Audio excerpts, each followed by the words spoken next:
The pink ribbon to me symbolizes solidarity.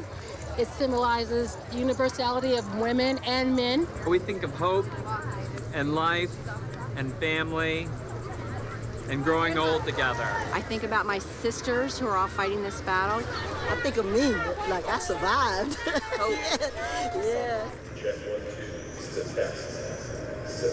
Syphilis. Check 1, 2, this is a test. Thank you. Good morning, walkers and runners. Welcome to the Susan G. Komen Race for the Cure. Our opening ceremonies will begin in just 15 minutes. All runners, please make your way to the runner's start at Madison and 7th. Walkers will start the race from the main stage area. All survivors who wish to participate in the Survivor Parade, please make your way to the Survivor check-in tent at this time. Once again, our opening ceremonies will begin in just 15 minutes. So we're going to go right back out to Angie at the start line. The 2010 Susan G. Komen Global Race for the Cure is off and running.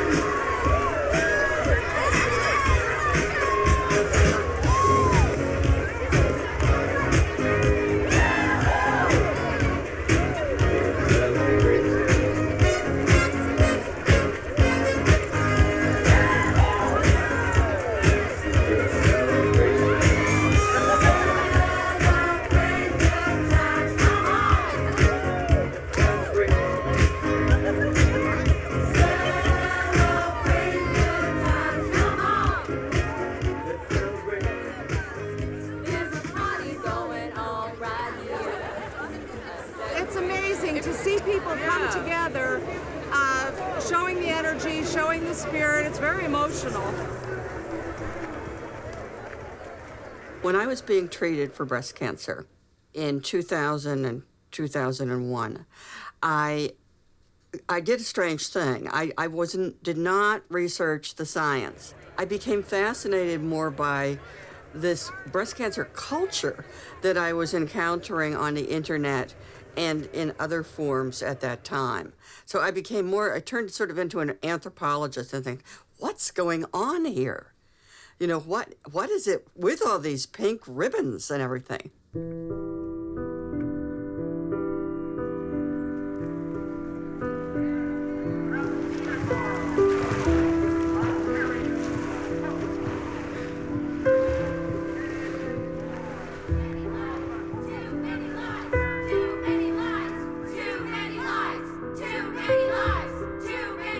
We are losing far too many women to an epidemic that goes unnoticed, except for those who grieve and for those who live in fear.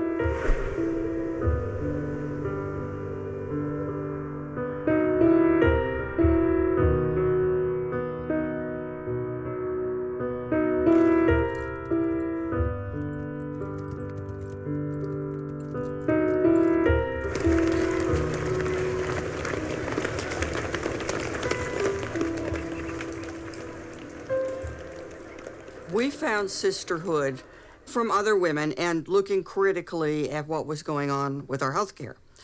The sisterhood now is supposed to be supplied by the runs and races for the cure. I mean, what a change. We used to march in the streets. Now you're supposed to run for a cure or walk for a cure or jump for a cure or whatever it is.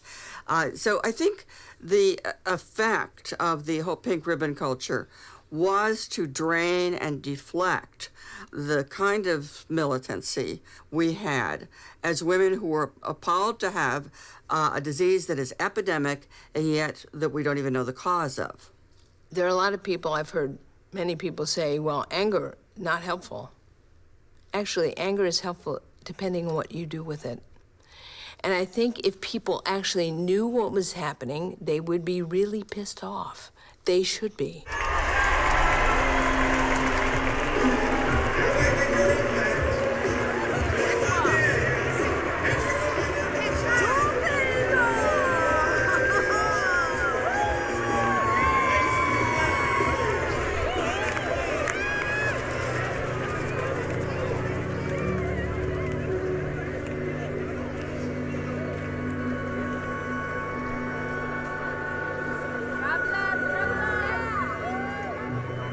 women die from breast cancer just because they're women, right? We don't know what lifestyle or what it is that make women get breast cancer. The most important risk factor for breast cancer is being a woman.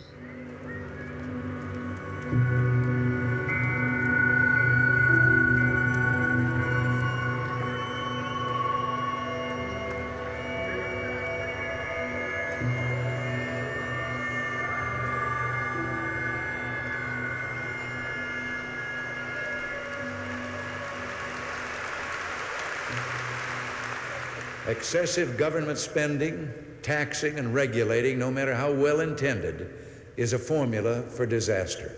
Volunteer activities and philanthropy play a role, as well as economic incentives and investment opportunities. To be certain, we're talking about America's deep spirit of generosity. But we're also talking about a buck for business if it helps to solve our social ills. With the same energy that Franklin Roosevelt sought government solutions to problems, we will seek private solutions. Well, certainly philanthropy has, for over 100 years, played a central part in American culture. But it wasn't until Reagan came to power that we saw explicit policies designed to shift responsibility away from health and welfare from the government towards private entities, philanthropic organizations, and the encouragement specifically of corporations to participate in that.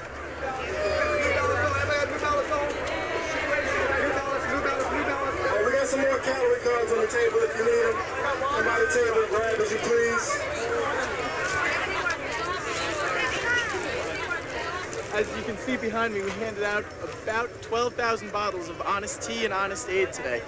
We introduced our new flavor, our organic half and half iced tea, which is half black tea, half lemonade, into the trade. And what better way to kick it off than handing it out to 55,000 thirsty men and women? You know, cause marketing is a phenomenon unique, I think, to capitalism, where a company decides that if they just associate with a cause people care about, the buyers care about, they will increase their sales. That's about the bottom line. Now, I think there are, within those companies, people who care deeply about what the issue is, but breast cancer is the poster child of cause marketing. There's more of it for breast cancer than any other disease, and I think it's partly because it's about breast cancer and women make most of the buying decisions, and we get to say breast out loud on public television.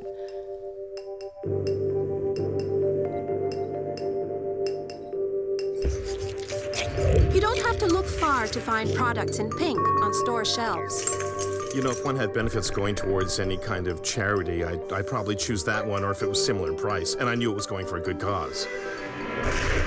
I keep thinking that we're going to reach saturation point. Certainly when I began researching the book in 1998, I could not have imagined that women would be able to buy products ranging from handguns to gasoline in the name of raising money for breast cancer.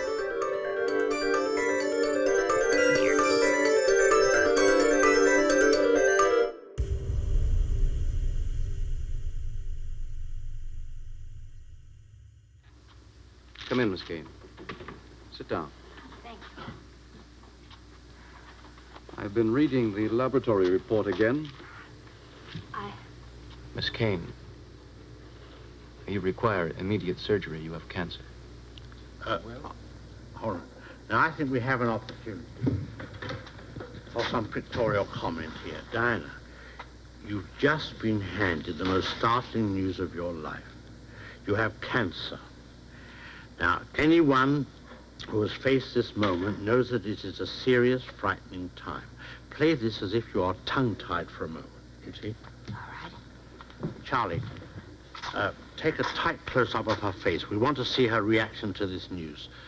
Start the action again, Doctor. It means we have to operate to remove the breast. There must be some other way. There are only two ways to cure cancer: surgery and irradiation, Miss Kane. means I'll be permanently disfigured, doesn't it? I stopped working as a surgeon in about 1998. I did it for 20 years, and I found that we really hadn't made that much progress. We were still doing surgery, radiation, and chemotherapy, you know, maybe slightly different. We weren't doing as much surgery, and maybe we were doing more chemotherapy than when I started.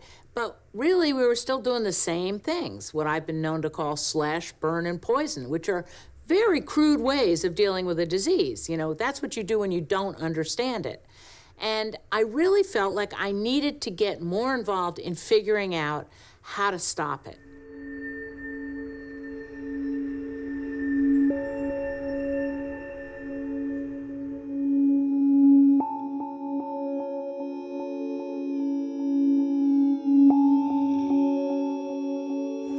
We are thrilled that we have been lighting monuments all over the world, and this year 200 monuments will have been lit for breast cancer awareness. So if you see a pink monument that's lit, that should give you a reminder, along with the pink ribbon, which will remind everyone to take care of their breast health.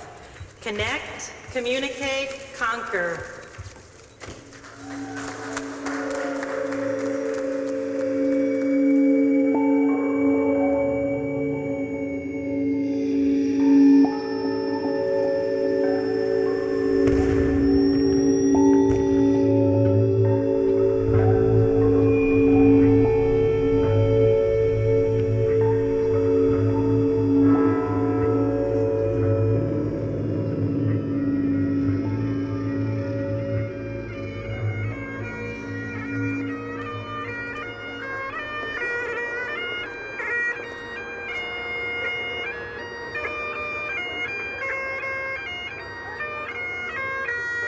Good evening, everyone. Welcome, and thank you all for joining us. It's great to be here tonight.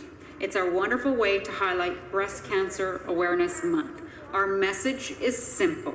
Be vigilant and get regular mammograms. It can save your life. Tell your mothers, tell your sisters, tell your daughters. Connect, communicate, and conquer.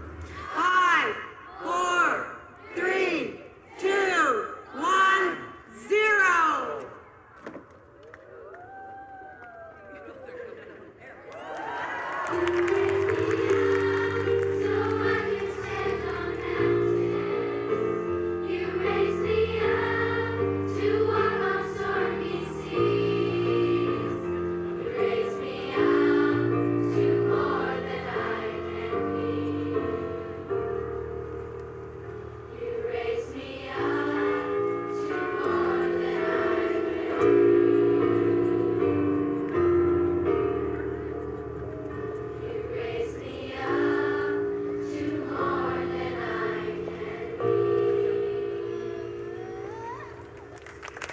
I think that what this ties into is the very warm and fuzzy sort of sentimentality around pink, which is it is supposed to be a comforting thing rather than something that is jarring to people.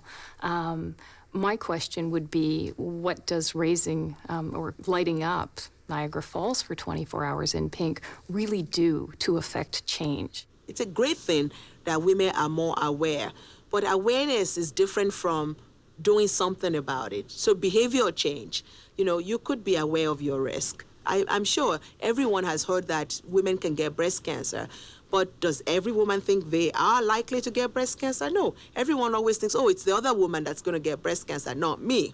There are many people to this day who believe that if they get a mammogram, they won't get breast cancer. They end up with breast cancer. They say, but I got my mammograms. How can I have breast cancer? That's because we gave them the wrong message. It's the wrong message. It's that simple. So then it became early detection is your best protection against what? Early detection, put simply, works for some. You find some cancers early enough, they're treatable, they get those treatments, they live a long life. For some people, early detection just means we're finding something that will never be life-threatening, and we treat them anyway, and they get sick from the treatment. And for some people, early detection means you have a kind of cancer that's so aggressive that our currently available treatments cannot help you. It doesn't matter when we find it. That's not hard to understand, but people don't like that message. Everybody wants to think they're in the first group.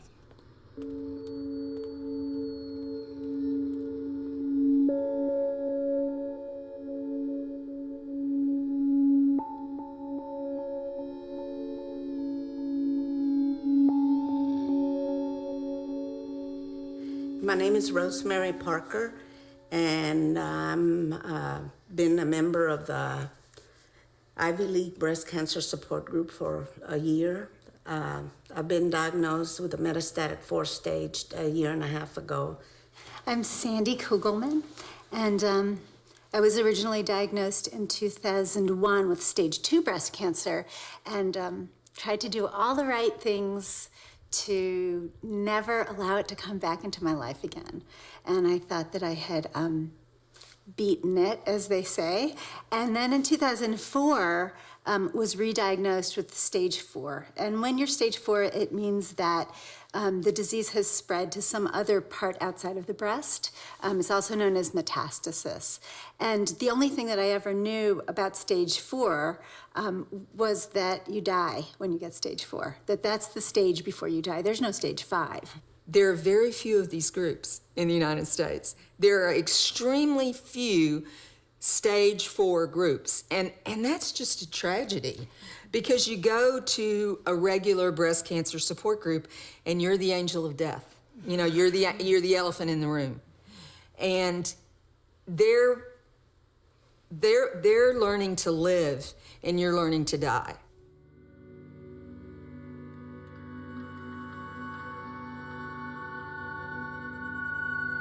It is my true honor to introduce you to the amazing breast cancer survivors of the Avon Walk for Breast Cancer San Francisco.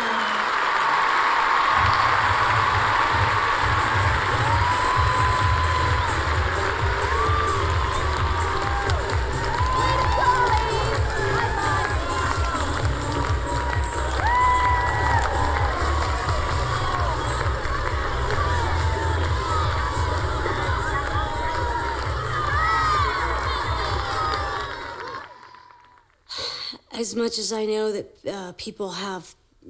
many people who are, really do have good intentions with a pink ribbon. However, maybe that's all they're seeing is a pink ribbon. I want them to see the faces. I want them to see women. I want them to see lives. I want them to see people that are hurting and people that are living with stage 4 breast cancer. We're living, we're human beings. We're not just a little pink ribbon. Women and men whose bravery has no limits. Our mothers, our daughters, our wives and husbands, our sisters, and our friends who have fought this disease. Since our inception, we have donated to this cause, to this mission, over $1.5 billion. Well over 600 million of it has gone to basic and clinical research.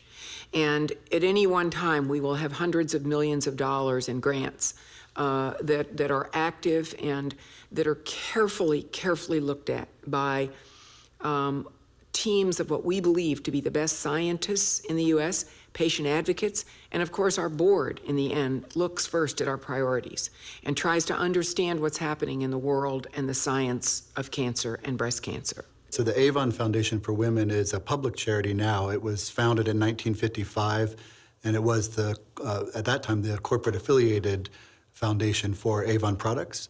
And today, the Avon Foundation is an independent public charity in the United States, and it raises money through the Avon Walks for Breast Cancer, through the sale of pink ribbon products that Avon, the company, manufactures each year, like the pin that I'm wearing, and also through general donations from the public. I believe that there is a sisterhood that has been created around breast cancer, and I believe it was done by two entities very much so. Komen, the Susan G. Komen Foundation for the Cure, as well as Avon. The two of them were so powerful in touching so many lives in so many ways. I believe they created this momentum that then other companies decided, there's this cause, there's been this positive way of creating a relationship. Perhaps that's something I should get engaged in as well.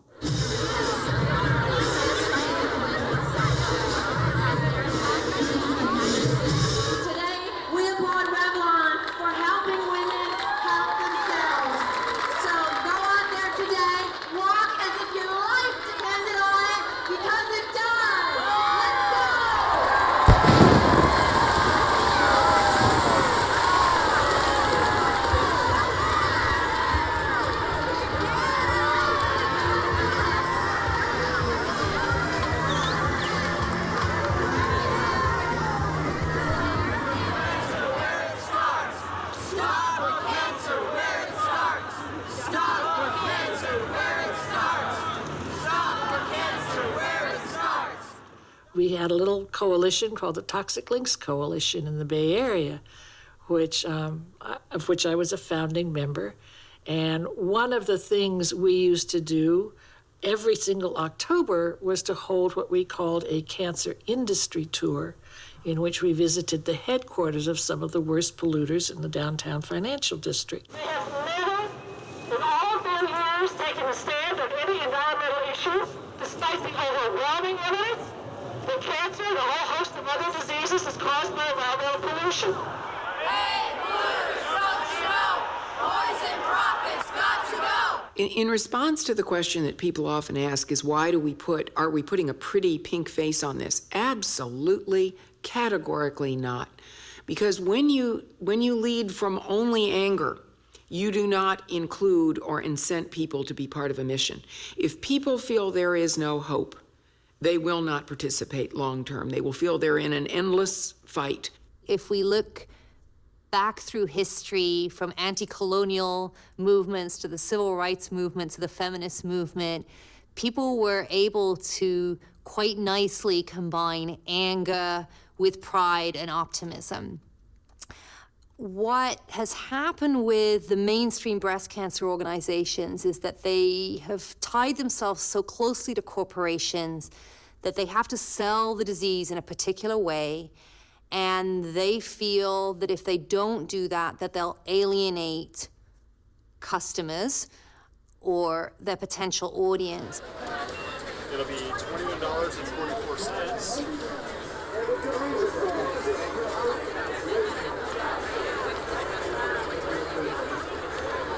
We got 4 different flavors. We got strawberry banana, strawberry mango pineapple, and blueberry pomegranate.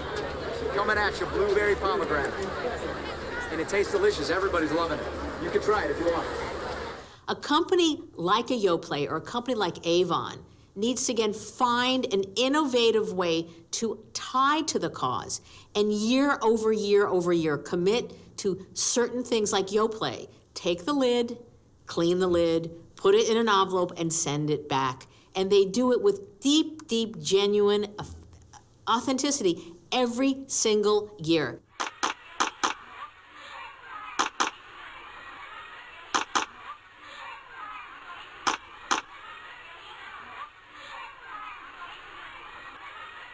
So you take the top off the Yoplait container, you clean it off, presumably, you put it in an envelope, you put a stamp, now 45 cents in the US, and you send it to the company. And for every top you send in, they give 10 cents. If you ate 3 cups of Yoplait every day for the 4 months of the campaign, September to December, and sent in every lid, your total donation would be $34. Really, write a check.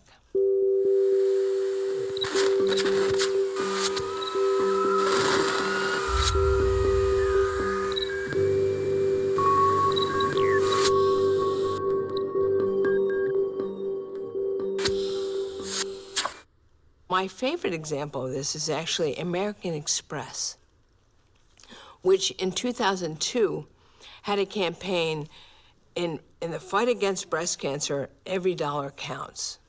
I would like to come back to the question of the language we use about fight, but okay, in the fight against breast cancer, every dollar counts. And then you read the fine print.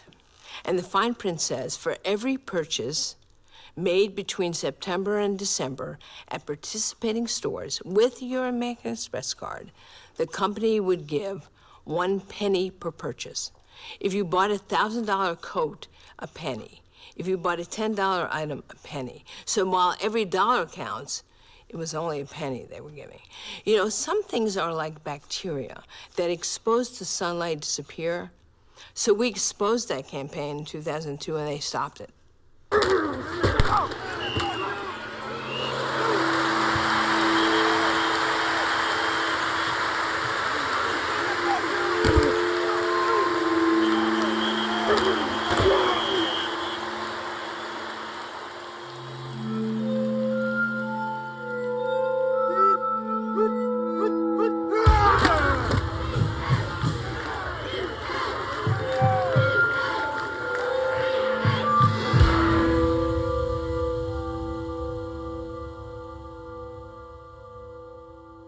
The National Football League was in the midst of what was called a character crisis, where several of their players had been in trouble with the law, and they were looking for ways to rehabilitate their image. At the same time, they had discovered that women actually made up a much larger percentage of their viewership than they previously realized, and so they were interested in maintaining and extending their female audience.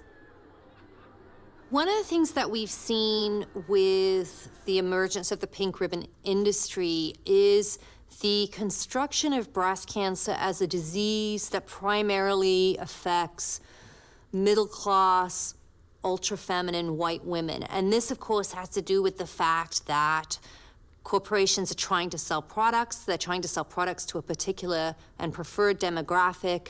And this is the kind of image that they think will move those products. The cause, if done right over time, can create a glue and a word of mouth that no promotion or no advertising could ever afford to create. Hi, this is Kitty Van Bortle. When I was diagnosed with breast cancer, all I wanted to do was to get into a Ford Mustang convertible and go. I want to give another woman that same opportunity. Are you a breast cancer survivor? If so, please visit Van Bortle Ford today or online at vanbortleford.com for your chance to win a brand new 2008 Mustang convertible. You combine the passion behind a Mustang with the passion behind this cause, the breast cancer cause, and you put the two of them together and it's a bit of an explosion. Every battle needs a leader that's 100% committed to the cause. Every warrior needs great gear. Several years ago, after we had been involved with Komen for a long time, we developed the Warriors in Pink campaign and wanted to drive deeper and make a bigger connection and a bigger impact. And one of the things we decided after talking with a lot of breast cancer survivors, those going through the battle and their loved ones, that there was a need for some sort of symbolism to represent the journey they're going through. And so we came up with 12 symbols of a warrior being someone who's fighting breast cancer or someone who's helping someone fight breast cancer. When I was going through chemotherapy, I was completely baffled by the language that said I was battling a disease. I wasn't battling anything. I was forcing myself to comply with the treatments that were recommended. I was showing up for the chemotherapy sessions. Is that a battle? The message there is that if you try hard enough, you put forth the effort, if you just do it, if you live strong maybe even, I don't know, you can beat it. You can do it. So just try really hard. And the problem with that message is that you can't have that message and then not see people who die as somehow not having lost. They lost their battle because why? They didn't maybe try hard enough. They just weren't trying hard enough. And I don't know that people really think that through, but it's a very clear message that we are aware of so much. I particularly reject the word survivor as a label for myself, not only because I'm a little superstitious and who knows, you know, but also because it seems to me to be a put down of those women who don't survive. Public meetings arranged by leaders in the war against cancer are being held throughout the country under the auspices of the Women's Field Army of the American Society for the Control of Cancer. Through these meetings and by other educational efforts, the truth about cancer is presented to the people. And the truth is, cancer is curable when taken in time. The Women's Field Army was one of the first national efforts to really begin to batter these militaristic metaphors to death. They had their own uniforms with sashes going across and badges.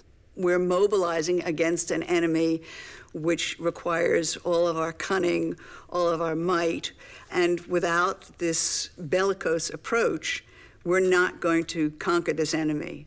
So for somebody to be faced with that kind of message, the most fragile and vulnerable amongst the cancer community, people who are really in the process of leaving, to be faced with that kind of painful messaging, it's wrong. It's just wrong. And I don't know any other way to say it. And there is this hard thing because there's this balance between hope and having the energy to go through treatment that is potentially very difficult. And on the other side, understanding that it may not work. And at that point, what do you do? That there's that reality, that we don't deny that there's that possibility. And that it's not a failure. It's not a failure. You can die in a perfectly healed state. And I think that that's what we're forgetting.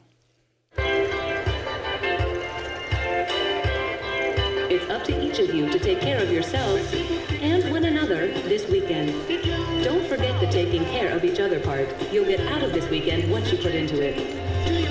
Remember to keep smiling because it's contagious. We do use a lot of upbeat music, and we try to use a lot of words like inspiring and hope, because that's what we're doing. You know, the fact that all these thousands of people are here is a pretty incredible statement about a disease that they want to see end.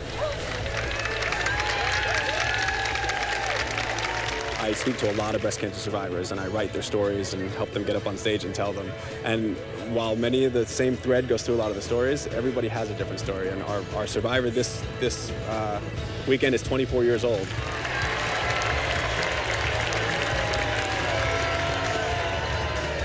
Good morning. I'm walking my first Avon walk because I want to share my story of survival and to remind you that you're never too young to get breast cancer. A year ago, I was a 23-year-old single mom who thought that cancer was the least of my worries.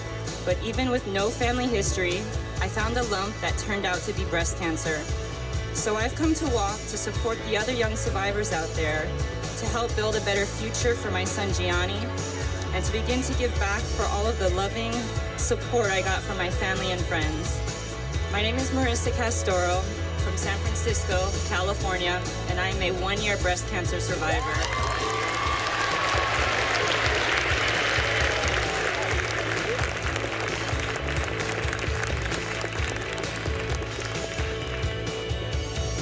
I'm in it to end it for me.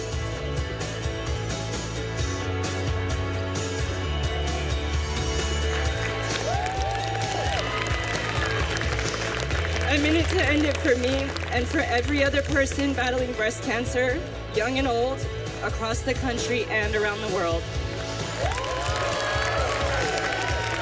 Good morning, walkers! Your commitment and hard work have really paid off. Because as of today, the walkers and crew of the Avon Walk San Francisco have already raised more than an amazing $5.5 million.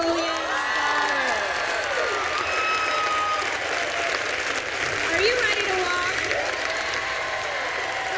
Then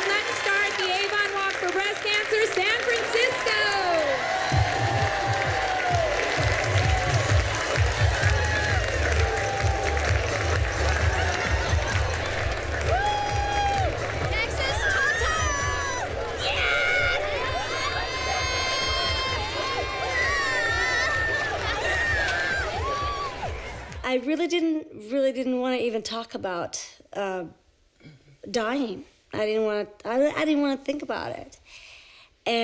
But I realized it was there. It was always there, the thoughts. And I realized one of the reasons I didn't want to die was because I was told, I wasn't given any time when I was diagnosed. And I was diagnosed last year with stage 4 breast cancer. Prior to that, in 2006, I was diagnosed with stage 1. So when it came back very strong. And it came back in my liver and my bones. And when it did come back, it just progressed so quickly that they couldn't give me a date of how long I could live.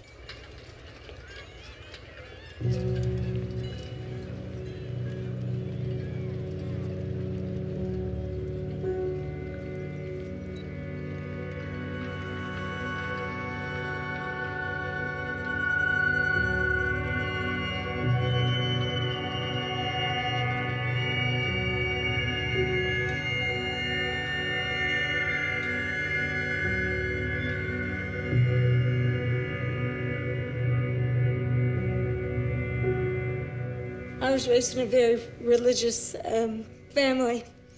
And I went, oh my God, is God punishing me? And then, I couldn't help but, I don't know why, but it did occur to me. And then, of course, I realized you've never believed that kind of bullshit anyway. So, the God you've always believed in is a loving God, and a loving God would never set out to hurt you.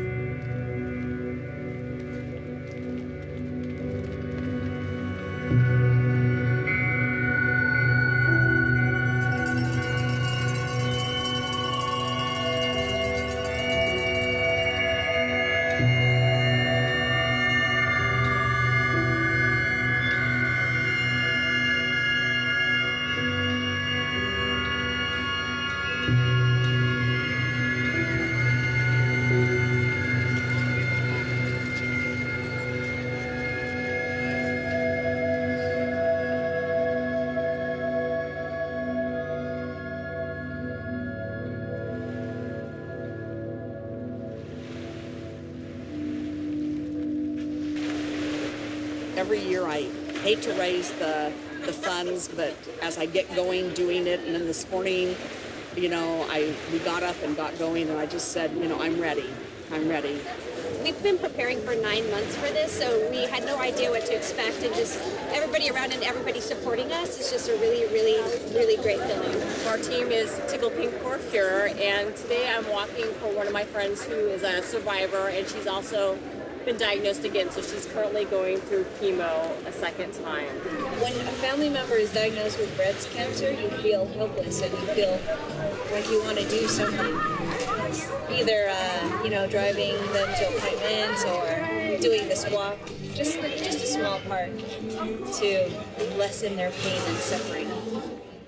In the waiting room of the radiologist, at the place where you get the mammograms, and this was a second mammogram.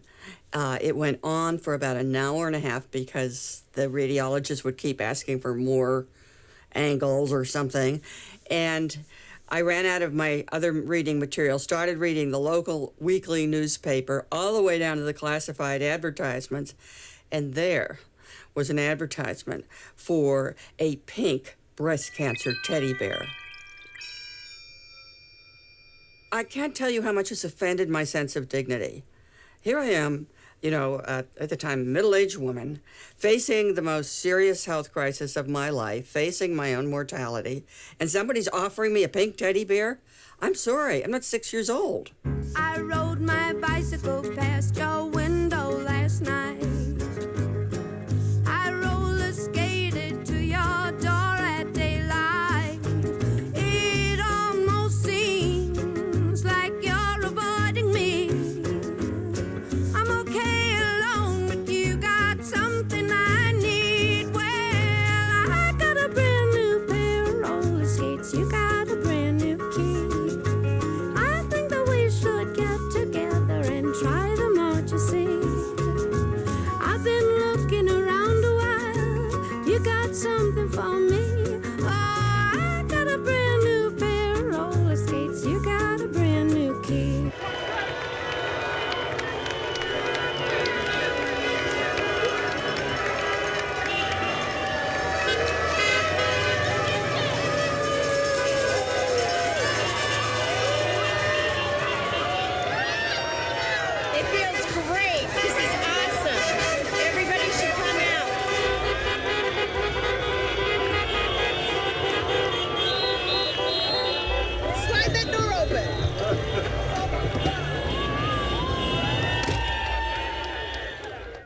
may be more pressure on breast cancer patients to be positive, simply because there's more pressure on women in general to be smiling and helpful and perky and cheerful at all times.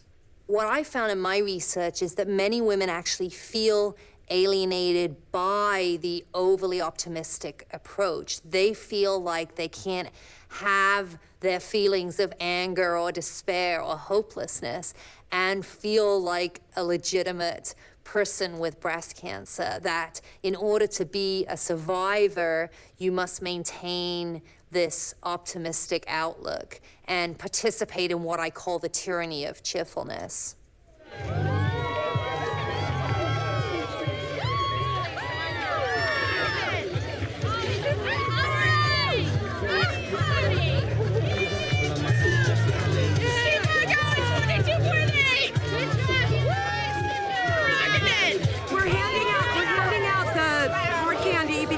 We're at mile 22.8, and they've been walking since 6:30 this morning, and these hard candies will help them to have their blood sugar to be elevated, and also it'll help keep their mouth moist, because that's the biggest problem you have at this point. And they need to keep their hands in the air because their hands start swelling.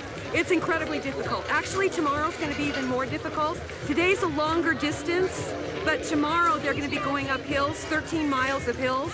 And if you know San Francisco, some of them are very difficult. Yeah, I love San Francisco.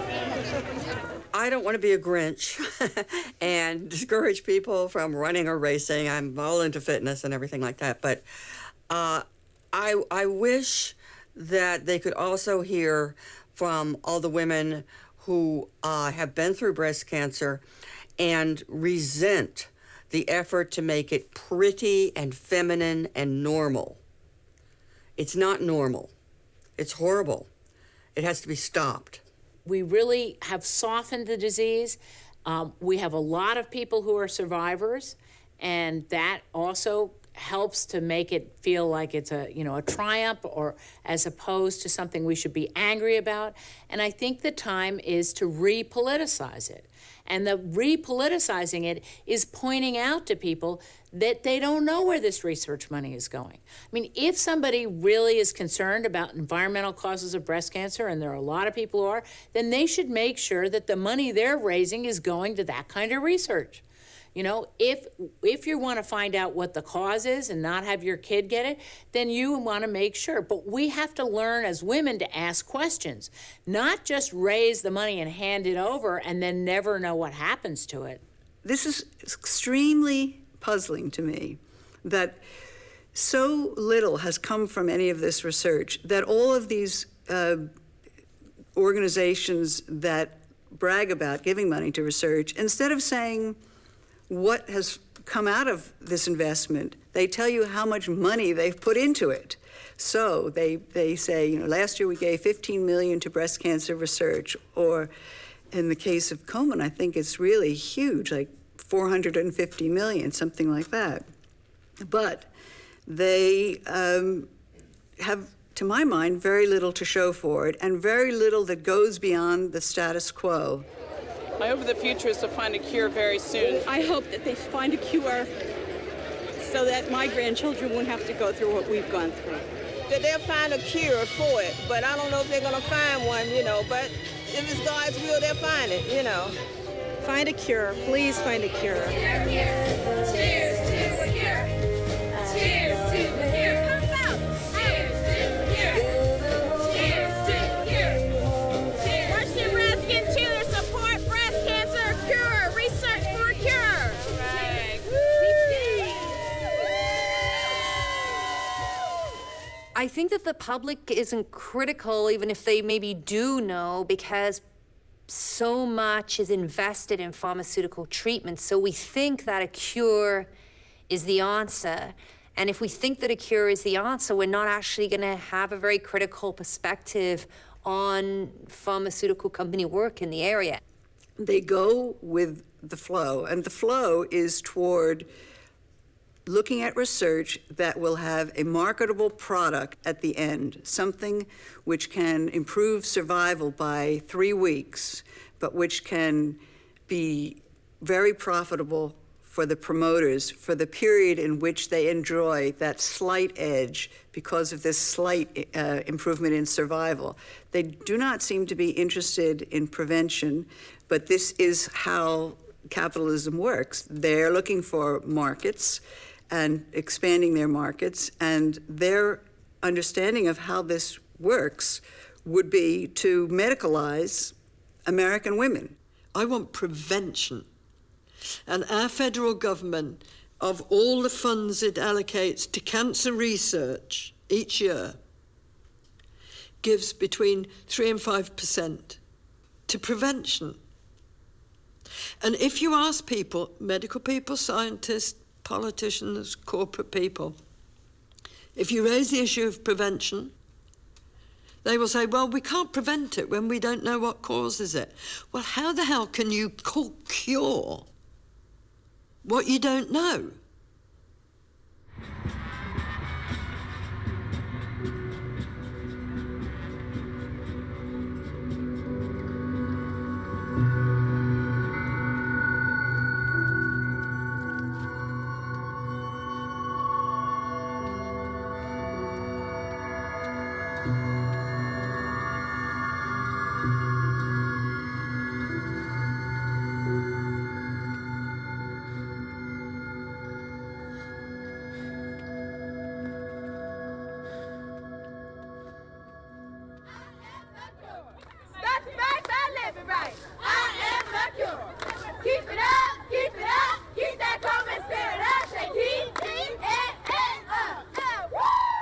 Well, now we're starting to have a lot of observations that say cancer is more complex, that there are 5 or 6 different kinds of breast cancers, and that how they behave and how they act is not just a matter of the cell slowly growing and taking over. I mean, we've really thought about cancer as if it were a foreign invader.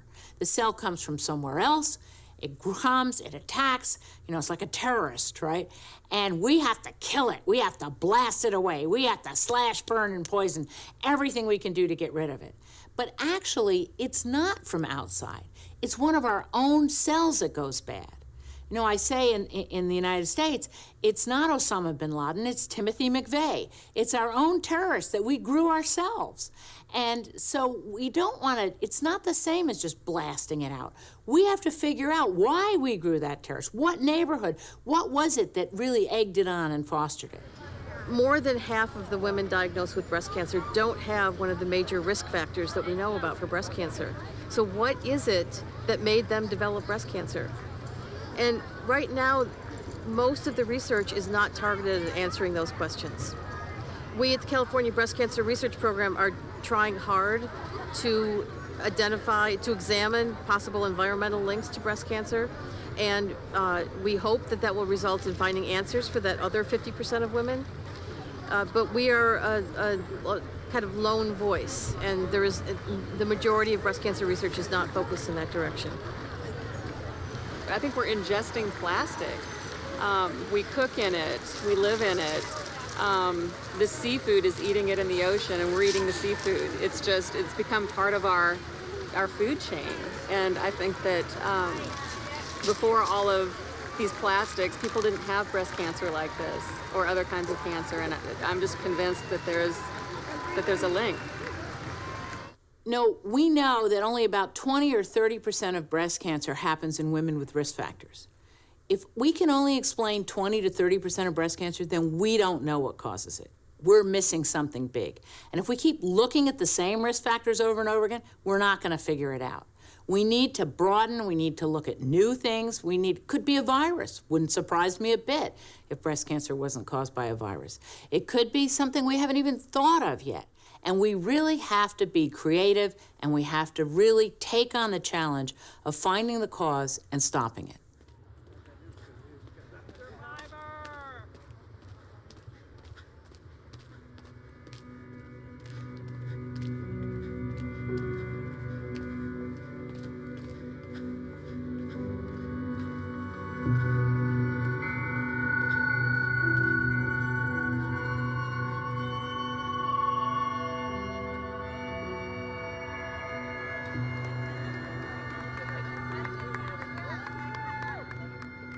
Hi, my name is Dao Tran. I came from Vietnam and lived in New York City for 29 years. I diagnosed with breast cancer in 2005 and did all the treatments and everything and finished and went back to work. I thought I'm done, but last year I found out my cancer came back. And according to where they came back, I become a stage 4. At first, I thought stage 4 is just like a number. I didn't know stage 4 is the final stage. And I didn't know that it's not cured. And then I went to a doctor. And the doctor told me it's no cure.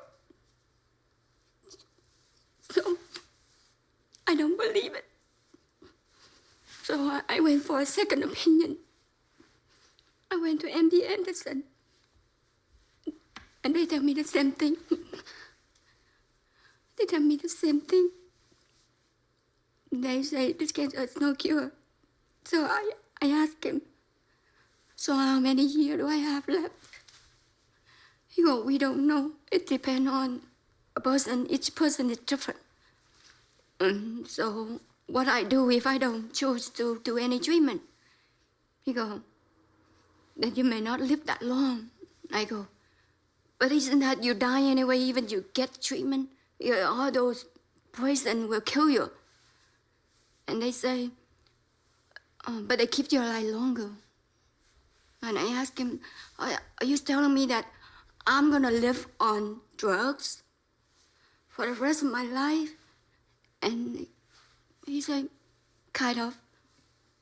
And I go, okay, I see. So what if you get drugs and then you're being so sick? What kind of life are you living? So he told me that whether there are several drugs out there, some of them may get you very sick, but some of them are not. So it depends on your body, how your body responds to it. And I go, okay, why don't you pick me the mildest drug that I can handle it and I can live my life until the day I couldn't take it anymore.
I twist my ankle going down the hill.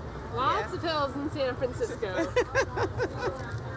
do you think you can continue tomorrow? Yes, yes. I'll keep my leg elevated tonight and put ice on it. Definitely. Yes. Is that comfortable? Not yes, too it is. tight? Feels great. Toes? Yes. All right. Yes, I'm walking because my mom died of cancer. So I'm walking for my mom, my grandmother, and my great-grandmother. They all died of cancer. Yeah. You all alone? No, my daughter is right behind me. She's also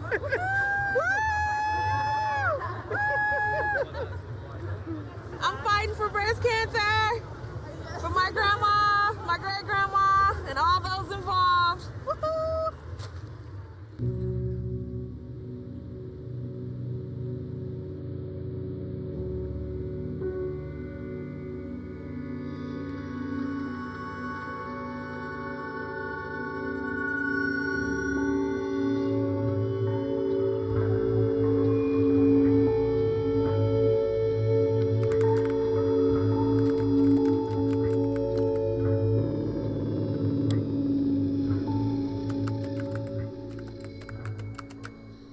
do a lot of work on the safety of personal care products. We have a big database online called Skin Deep.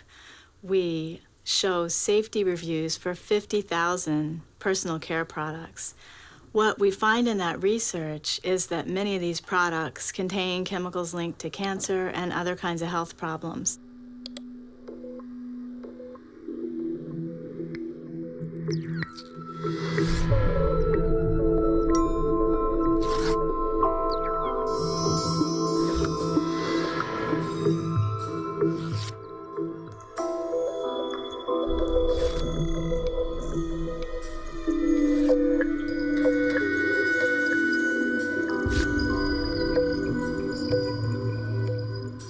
Right now, we have federal standards in place that don't protect public health.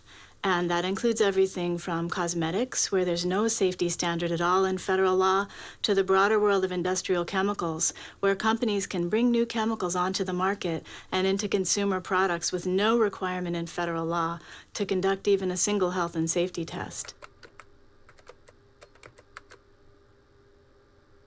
It's really hard to tell what companies are doing individually to assess the safety of their products.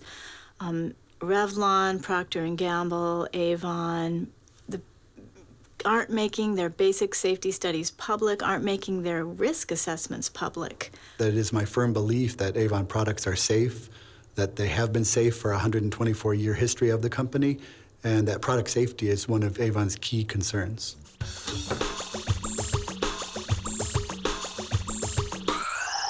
The average woman in the U.S. uses about 12 personal care products daily. The average man, about 6. Each product containing a dozen or more chemicals.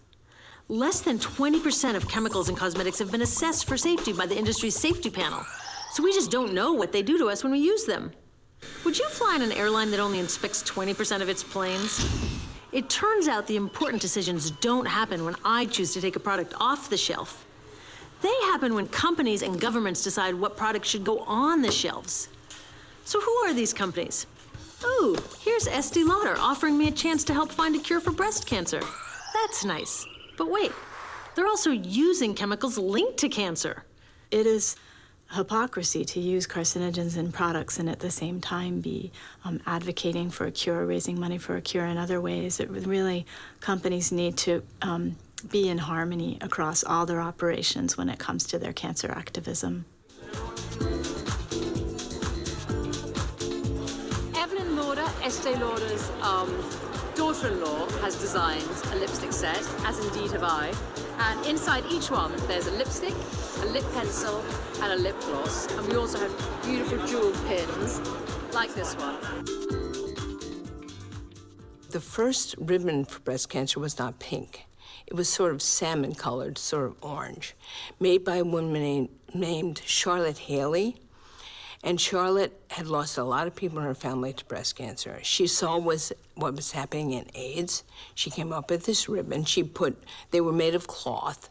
They weren't diamonds, they weren't platinum, they were made of cloth. And she put 5 of them on a card on which she wrote, "Did you know that less than 5% of the National Cancer Institute's budget goes to cancer prevention? You can change this right to the NCI." And there it is. It's one of the first cards. Can you read us what is written? Yes. Breast Cancer Awareness Ribbon. Join this grassroots movement. Help us to wake up our legislators and America by wearing this ribbon. In the meantime, Estee Lauder, the cosmetics company, and Self magazine came to her and said, "We love your ribbon, and we love women, and we want to make this the symbol of breast cancer." And Charlotte very quickly said, "No, that's about your bottom line. That's not about women's lives. You can't use my ribbon." They said, well, all we have to do if we want it is to change the ribbon. Now, these companies had lawyers, so they ran to the lawyers. "What are we going to do?" And the lawyers said, "Find another color." So they convened focus groups of women, only women, and they asked them for the color or colors most comforting, reassuring, non-threatening, everything a breast cancer diagnosis is not. The color was pink.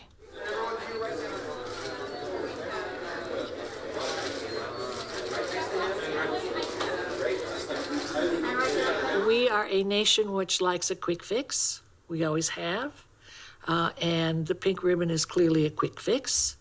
We are a nation which has swallowed the, again, I think, mythology that research is the key without ever questioning what that research is.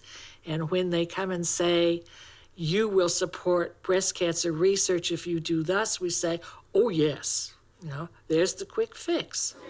Many things help prevent breast cancer. One of them is to stop smoking. A second one is to stay lean and not to be overweight, to do exercise, and to really have a healthy lifestyle. If I tell you now that you need to eat fewer calories and reduce your cholesterol to lower your risk of dying from heart disease, I think most people would say, yes, I can do that. I can measure my cholesterol and I can even take medicine to lower it. And we see that the mortality from heart disease is declining. Well, we can't say that about breast cancer because we just haven't done the research to tell us exactly what to do. And now we're beginning to know that breast cancer is not even one disease, right? It affects young women differently. It affects older women differently. There's estrogen receptor positive breast cancer. So until we do fundamental research to find out what's propelling breast cancer, we can't begin to legislate what to do to prevent it. I do not eat sweet. I eat only vegetable and fruit. I eat very little meat. I don't drink coffee. I don't drink soda. I don't drink alcohol. And I'm very mad at myself at how I get cancer. Not only does it divert us from looking at what's outside of our control, but it also suggests that it's our problem. It's not somebody else's problem. It's not the problem of how we structure things in this society, and that's bad. And we say that every time. Don't blame, and don't give people the tools to blame themselves. Poor women can't go into the supermarket and buy lean meat for them and their kids. They just can't. At what, $20 a pound or something? I mean, give me a break. The answer is not to try and tell them they should go organic or they should go vegetarian or they should buy this and not this. The answer is get the stuff out of the product that we are ingesting every day, because that's how we survive as human beings. One day, moving into another. From big cities to the little towns. Desert lakes, future outside. Sunshine as the road goes by. It's a beautiful world passing by. Country stretches far and wide. It's a beautiful world passing by. Makes me want to drive and drive. It's a beautiful world. Last summer, summer 2010, we started seeing things posted on Breast Cancer Action's Facebook page about a KFC, Kentucky Fried Chicken campaign with Komen. First, we knew that it was going on, and the bloggers in nutrition were going nuts. They were like, what? We're gonna sell this really terrible food and raise money for what? What are we gonna do? Well, we're activists, we know what to do. So we got the email addresses of the head of KFC and the head of Komen and the people in charge of marketing Komen, and we sent an email to our base, which is about 15,000 email addresses. The headline, "What the Clock?" If you don't like this campaign, tell them you don't like it and tell them why. And people by the thousands actually did that. The Kentucky Fried Chicken campaign suggested to me that the Komen Foundation has really lost sight of its vision, which is to see a world without breast cancer, and that the bottom line in raising money has become the priority regardless of the consequences or how that money is raised. And what was so astonishing about Komen doing this was because Komen has done a lot of work in poor communities. So the disconnect was just shocking. Our grassroots and our member of Susan G. Komen and, the general population lines up with a lot of the customer base of many, many private sector companies all over the world, frankly. We're often asked to do programs.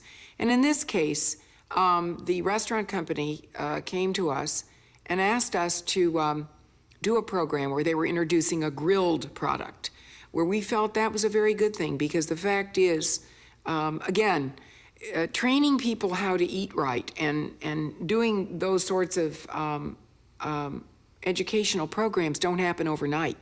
For Carol. For my wife. For my mom. For every pink bucket of grilled or original recipe, KFC makes a 50-cent contribution to Susan G. Komen for the cure. Together, we could make the largest donation in Komen history to help end breast cancer forever. For the last 30 years, Margaret and I have been working in the area of occupational and environmental health.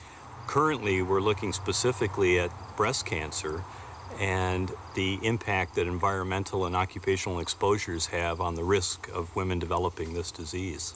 Very little of this resources is going after the issues around pesticides, around combustion products, around plastics and petrochemicals and solvents. Many of the things that really millions of women are being exposed to every day, either in the general ambient environment or in their workplaces. There hasn't been work done in that area. The reason I think that the Komens, the Pink Ribbon Battalions, the whole schmear of them, don't work with environmental justice groups is that environmental justice groups stand in pretty direct opposition to where the money comes from. They can't go there. They just can't, because it undermines their people to actually insist that we have clean air. I mean, if you insist we have clean air, what do you do about your partnership with Ford? I think there's a lot of criticism out there with respect to a lot of environmental factors. Komen is working hard to identify what environmental factors are real and what are people taking liberties with. Plastics was one that there was a lot of uproar over that recently.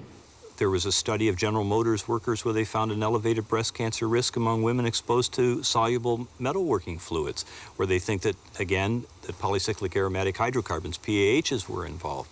So there's a whole host of occupations within the broad auto industry in which many women and men are exposed to substances that are toxic and are endocrine disruptors.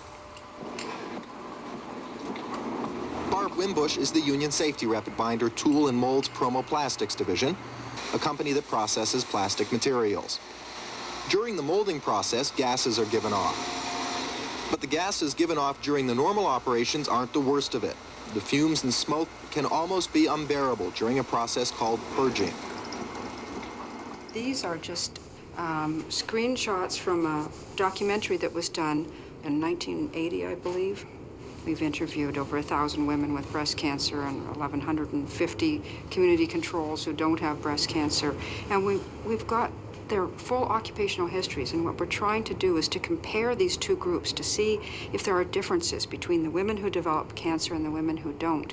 When I started there back then, safety training was not mandatory. We didn't really have data sheets. We didn't know what we were being exposed to. And depending on the type of plastic you were using, some of those purgings would burn like fluorescent colors. They would burn for hours, just putting all kinds of obnoxious smoke off. And with the fans blowing, what was supposed to be cooling you off was blowing the smoke onto you, and then it would go to the machine next to you. Then we brought it to another machine, stuck the clear piece in, and then it molded it around, molded all this.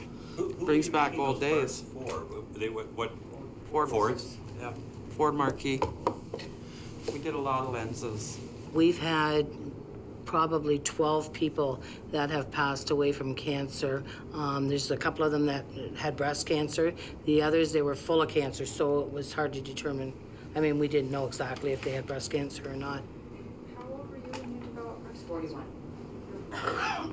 41 years old, yeah. You know, you run into people now and they say, oh, did you hear about Linda? Linda died of breast cancer. Oh, did you hear about Linda's mother? Linda's mother died of breast cancer. Both of them I worked with for 17 years. Linda being in her 40s, young children at home and her mother. And then I run into others. Oh, did you hear about Chris? Chris passed away, cancer. I don't know about breast cancer, but cancer. And it's really disheartening when you hear that now and you wish you would have known back then what we were dealing with and did it actually cause it? Was it a contributor? And I certainly hope we find that out before more people get stuck. Almost all the plastics that you were using are estrogenic. They mimic the hormone estrogen. This is what these chemicals are. And I think, you know, Sandy, you're very active in the breast cancer issue, so you know that it's almost impossible to have breast cancer in the absence of estrogen, right? This is the first time I ever heard that they're finding that the plastics are mimicking the female hormones, and I think that needs to be put out loud and clear, because I don't believe there's all the women out there that's ever worked in the plastics industry ever knew that, because this is the first for me. I'm telling you. And it's like, that should be out there. These are evidence. I mean, this is, you know, strong evidence. So you've got the animal studies, what we know about endocrine disruption, the human health studies that have been finding these associations. So to say there's no evidence, I mean, there may be a question in some people's mind, well, how strong is it? But I think if you apply the precautionary principle to what we're talking here, that we're actually engaged in this process to save people's lives, then I think the evidence is overwhelming. Many of the big players in the cancer establishment in the United States and in Canada have boards of directors that are filled with representatives from the pharmaceutical, chemical, and energy industries. So it's in fact very hard to separate the people who might be responsible for the perpetuation of this disease from those who are responsible for trying to find a way to cure it, or even better, to prevent it.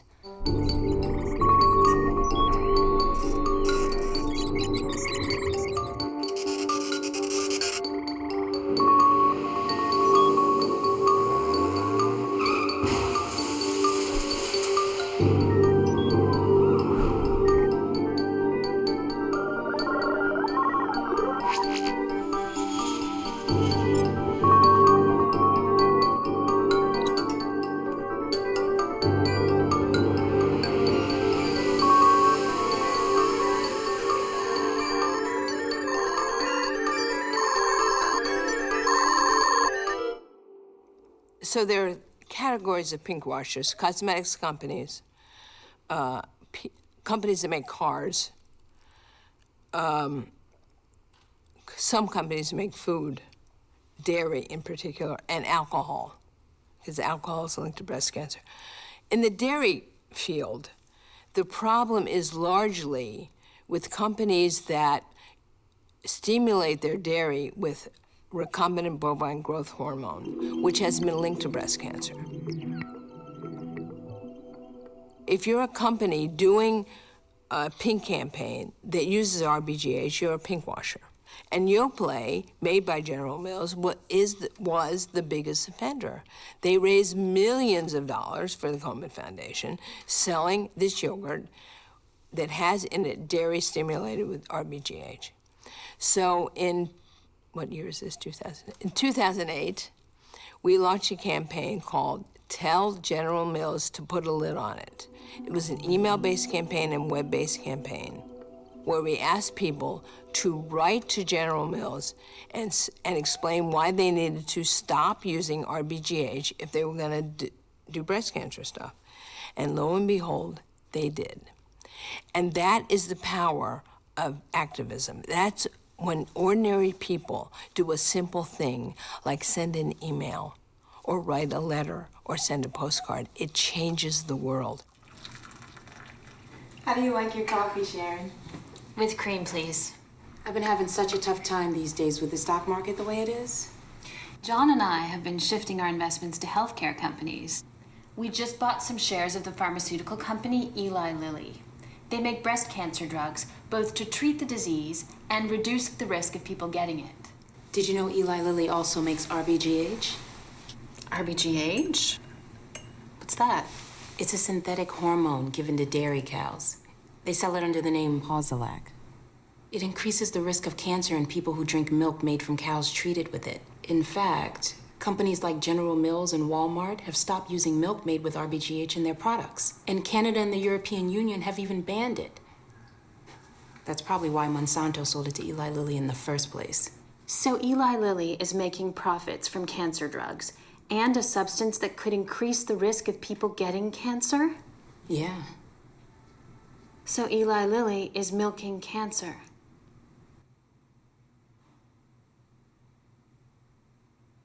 When you start looking at who is actually controlling science, it goes all the way back, I think, to, who has the money. A lot of the research that's being done is being done by the pharmaceutical companies. They also fund research that they think is going to be in their interest to fund. AstraZeneca, for example, which is based in the UK, produces tamoxifen. As far as I know, it still has the patent on it, and it's making billions of dollars a year. Tamoxifen is anti-estrogenic. It's used as a treatment for breast cancer to stop estrogen production. They also own Syngenta, a pesticide-producing company that makes atrazine. Atrazine is very, very widely used on corn and on a number of other crops. It's been used widely in North America, right here in Essex County. Atrazine has been found to be estrogenic. In fact, it's been banned in Europe for use because of its endocrine disrupting characteristics.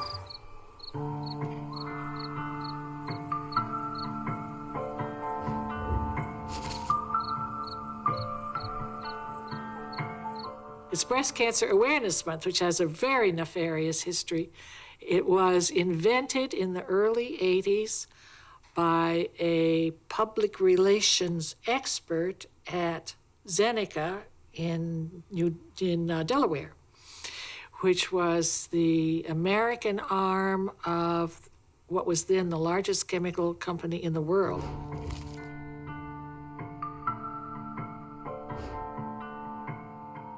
And this month certainly encourages women and men to talk about the issue. What kinds of things are being planned?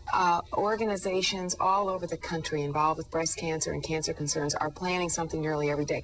One notable is National Mammography Day on October 19th, where over 1,700 radiologists are participating with free mammography for women. And that's exciting. That's a big breakthrough. I think it'll encourage people to haven't had that first mammogram to go get it. You talk about the importance of corporations getting involved, and there's no better example than Zeneca Pharmaceuticals. Bob, tell me what Zeneca is doing and why. Well, we've had a very strong interest in breast cancer for a number of years because we are a research-based pharmaceutical company. We do basic pharmaceutical research into cancer. We realize that early detection is extremely important to the long-term survivability of patients. In 1985, we were one of the founding sponsors for National Breast Cancer Week in those days, which has now turned into National Breast Cancer Awareness Month, because we wanted to try to get the message out to women across America that early detection really is very important. The point of Breast Cancer Awareness Month since its inception has been to promote mammography as the major tool in winning the fight against breast cancer. And all promotional materials that use the name must be approved by AstraZeneca. So what we have is a situation in which a company that will benefit from more people being diagnosed with breast cancer through the use of mammography, producing a campaign, encouraging people to get screened.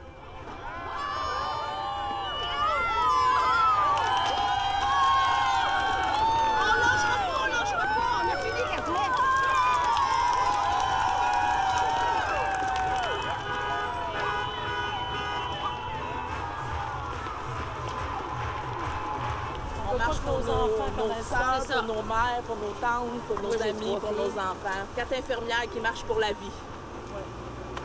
Merci. I think on the part of the people who are walking the race, that is really innocent. You know, people just don't know. We do trust, and why wouldn't we? And, you know, I think a lot of us feel really frustrated in the month of October because, okay, great, we're getting this recognition. But at the same time, it's almost like our disease is being used for people to profit, and that's not okay. It's not, there's no integrity.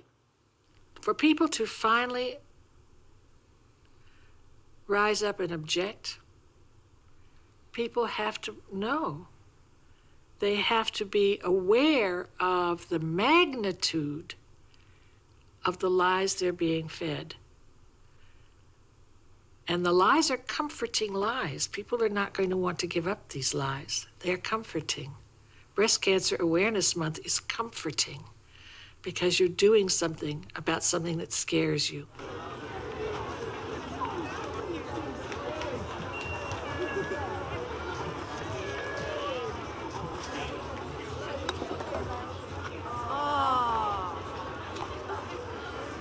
Breast Cancer Awareness Month, despite the fact that it does not reflect any reality, works.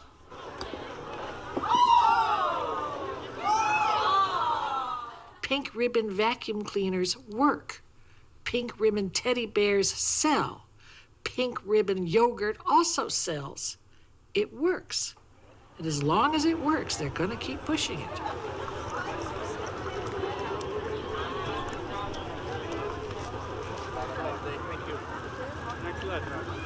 Thank you. And it is tempting to say they must be in a conspiracy, but that's way too easy. I wish it were, because if it were a conspiracy, then we could expose it and suddenly people would be aware. But it's not.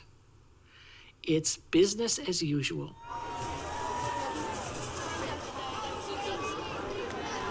We need, as corporate citizens, we obviously would love that the rest of the corporate world do give back to the communities in this manner.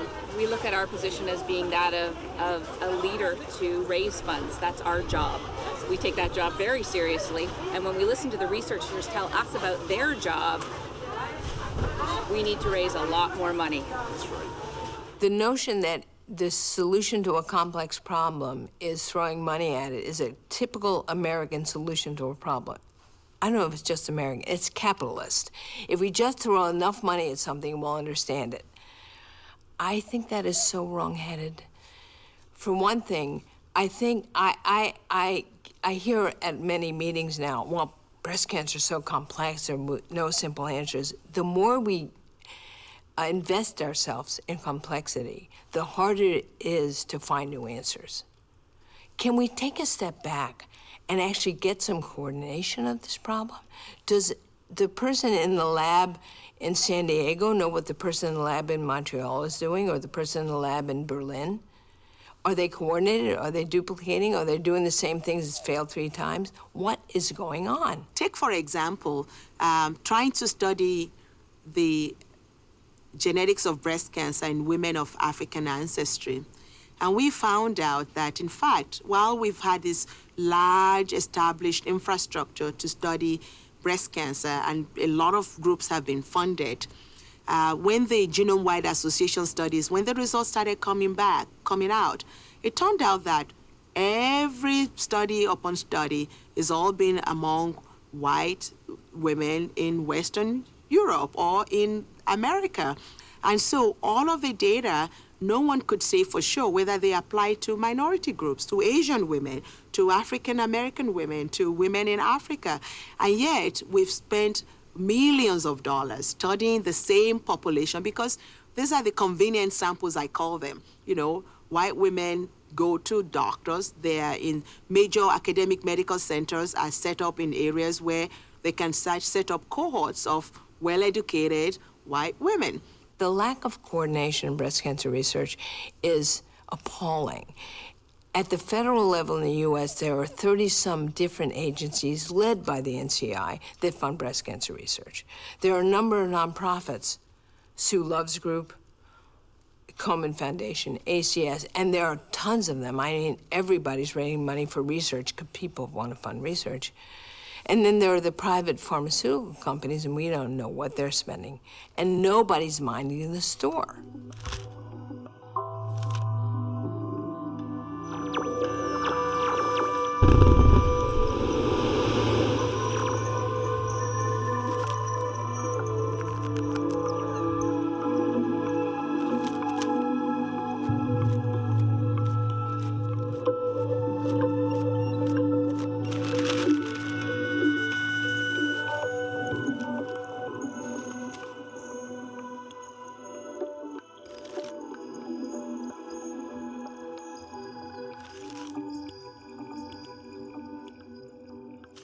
So what you see is all this money flooding into the cause.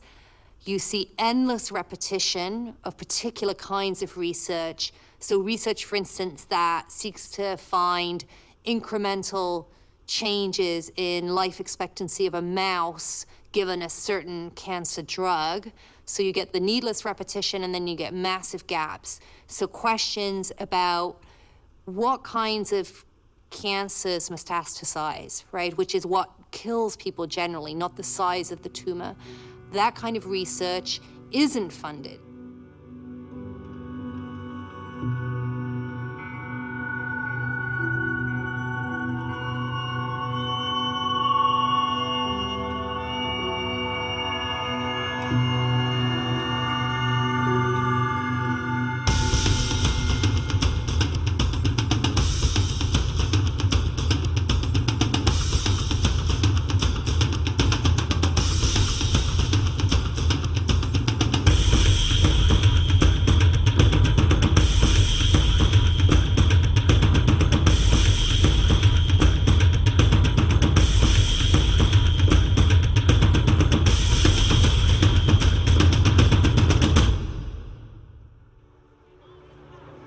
Breast cancer recognizes no border, and neither must our efforts.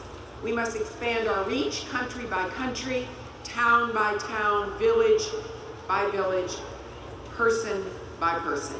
In recent years, we've seen the development on the part of organizations like the Avon Foundation, the Komen Foundation, the pharmaceutical company AstraZeneca, to do breast cancer fundraising and awareness campaigns overseas. So this is what we can think of as the globalization of the breast cancer movement. What I found in my research is that what they're actually doing is producing a culture of breast cancer risk in places where breast cancer may not be a or the primary health concern. Basically, now we're going to take the same dumb messages to other parts of the world. So let me tell you a story about mammogram machines. In the early 70s, we were using, in North America, machines that gave very high doses of radiation, and we figured out that was not a good idea, so we stopped. What do you think we did with those machines? We sent them to developing countries.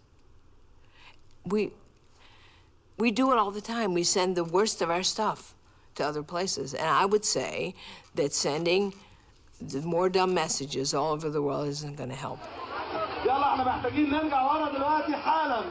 شوش انه بعيد هو قريب والله ان شاء الله لما نبتدي المشي والجري كله في النازل. Companies need a license to operate. There are many, many competitors. Companies go into new markets. For example, going into China or India. In China, for example, the government wants to know, what are you doing for my people? What are you doing for my communities? Even before they're allowed to do business. When you give back through a cause, you earn the license to operate. Towards the end of the Bush administration, the US government began using breast cancer awareness as a tool of diplomacy in the Middle East, as a way they thought of winning the hearts and minds of Middle Easterners who are angry at US involvement, the invasion of Iraq, so on and so forth. And to me, this is the most insidious use of breast cancer awareness, but it's also not surprising. Until we in the breast cancer community and in the cancer community have the equivalent of antiretroviral drugs, until we have the ability to be able to treat this disease much the way that diabetes is treated, until we have those kinds, and even after that, evolutions in this disease, there's not enough pink. There's not enough pink. Hello, San Francisco walkers! You have come a long way since yesterday morning, but now you are done! The research, the caring, the life-saving work being done across this country and around the world is all possible because of people like you. You didn't choose to stay home this weekend. You chose to take a stand, and we thank you so much for being in it to end it with us. We began here yesterday as a diverse group from 46 states who share a common thread in the fight against breast cancer. And even though you're now standing right back where you started, you are in a very different place. You are now part of a community deeply connected to each other and to the cause. We'd like to demonstrate the strength of that community now and ask your family and friends to join us. If you are connected to this community because you are a breast cancer survivor, please raise your hands high above your head and hold them there. If you are connected to this community because you walked as far as you possibly could to raise funds and awareness, raise your hands and hold them there. Now reach up and grab the hands of those around you. Feel the strength of our connection, thousands strong, because we need each other to win this fight. We need the power of our community to save lives.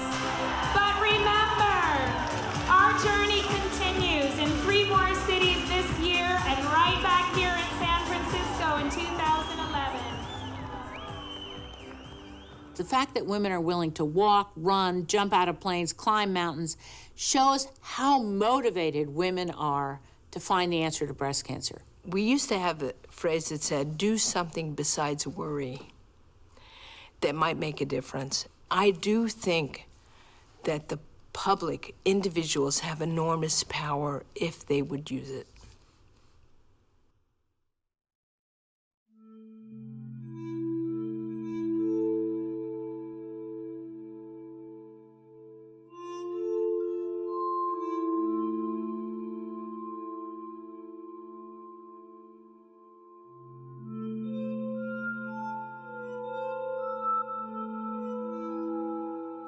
When I see a pink ribbon on the label of a product, for example, or even on somebody's lapel, I feel uncomfortable. And if I have the time and the energy, I might even get into an argument and say, I know you're coming from a good place. I know you want to help, but I've been through breast cancer, and I don't think there's anything pretty and pink about it. When I see the pink ribbon, I see breast cancer. I see a movement. I see millions and millions of men and women coming together with companies, with government, with NGOs, with their detractors as well, stirring it up and saying, this is a disease that is too prevalent.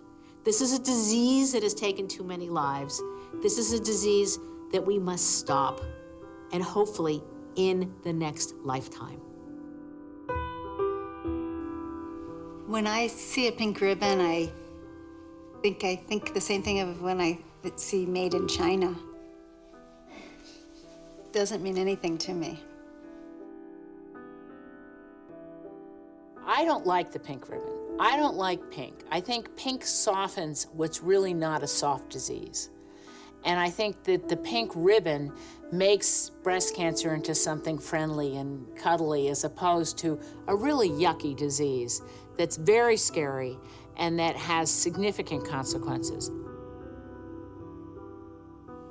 When I see the pink ribbon, pink is synonymous now with breast cancer, with funds that are raised for research on breast cancer, but really so much of that effort goes toward trying to treat the disease after it develops, and so little of it goes to helping identify and stomp out the root causes of breast cancer. Well, I'm sure that what I think of when I see a pink ribbon is not necessarily shared by other people. I see evil. I don't think of something when I see a pink ribbon. People often say, well, if it's raising money, or even if it isn't raising that much money, if it's raising awareness, like that can only be a good thing. And I have to disagree. I think that the level of misinformation and the perky image of the disease is at this point doing more harm than good.